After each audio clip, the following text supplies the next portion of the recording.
make this drink, you're going to need 20 mils of verjuice, 45 mils of Fino Sherry, 20 mils of your own spiced rhubarb syrup, topped with soda and garnished with a very healthy sprig of dill. So this is just a built drink? Yeah, no shaking involved. 45 of the Fino, 20 mils verjuice, 20 rhubarb,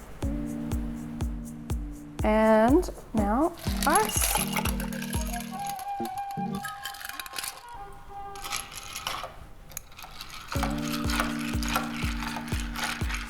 Top with soda and garnished with a nice healthy dill sprig. I've chosen dill because of the aromatic element to the drink. Dill also works really well with rhubarb, so the dill and the spice from the cardamom and pink peppercorn, I think, work. Nice marriage. Beautiful Plus, marriage. look at it, it's beautiful. Pink and green, you just can't go wrong.